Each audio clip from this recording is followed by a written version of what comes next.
Hello বন্ধুরা, তোমরা সবাই কেমন আছো? আশা করছি ভালো আছো। আমরাও সবাই ভালো আছি। আমাদের এখানে প্রচুর গরম পড়েছে, তাই আজকে আমরা বিকেলের দিকে একটু বেরিয়ে পড়লাম ঘুরতে। বাইকে করে এরকম ঘুরতে বেশ ভালোই লাগে। আমরা আজকে যাচ্ছি দুর্গাপুরের রাজবাড়ি দেখতে।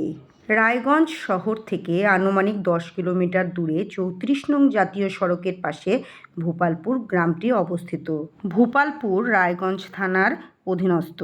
জমিদার ভূপালচন্দ্র রায়চৌধুরীর নাম অনুসারে এই গ্রামের নাম হয়েছে ভূপালপুর। ভূপালচন্দ্র রায়চৌধুরীর পিতা কৃষ্ণচন্দ্র রায়চৌধুরী চূড়ামনের জমিদার ছিলেন।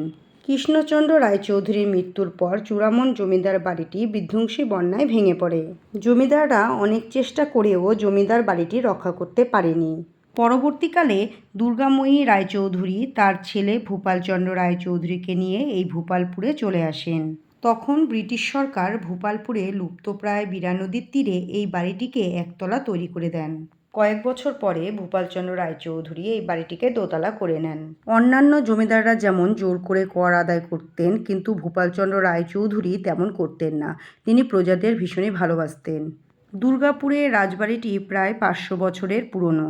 রাজবাড়ির মূল দরজা দিয়ে ঢুকলেই দেখা যায় একটি রাধাকৃষ্ণের মন্দির, যেখানে বৈষ্ণব মতে পুজো করা হয়। বর্তমানে রাজবাড়ির নিচের তলায় একটি হোম রয়েছে, সেখানে সাধারণ মানুষ ও পর্যটকদের প্রবেশ নিষেধ এবং ক্যামেরাও নিষিদ্ধ সেখানে।